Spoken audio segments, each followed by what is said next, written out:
Ons groet mekaar vanoggend, Vrydag, die 2de Mei.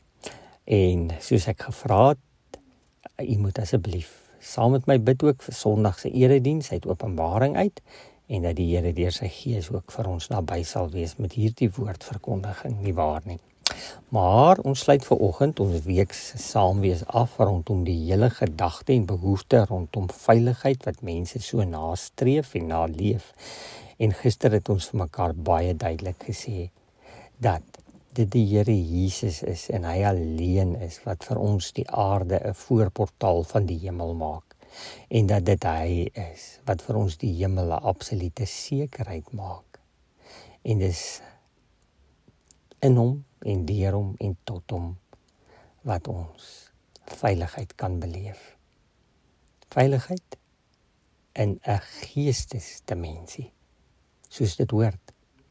In ons verbintenis met ons Here Jesus Christus vind ons die diepste vervulling en sekuriteit. Hoekom? Want hy wil ons vrymaak van alle vrees en onsekerhede. En ons help om absolute veiligheid te beleef, ongeag ons omstandighede. Want in sy hande is ons veilig, omdat hy ons sterk leier is, soos Micha dit stel. Beleef ons in ons verbondenheid met hom veiligheid, in onveilige toestande, sekerheid in tye van onsekerheid. Daarom mag jy ook op hierdie Vrydagoggend hard werk aan jou verbintenis met jou Here Jesus. Mag die Heilige Gees jou hier naby wees. Beoefen geloofsgemeenskap met ons Here Jesus.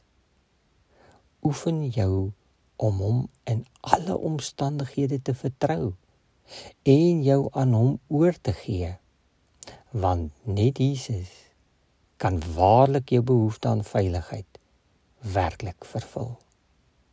Daarom, veilig is ek in my Here Jesus.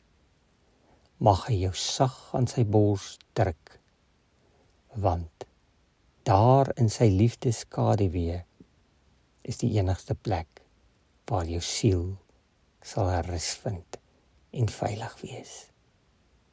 Amen.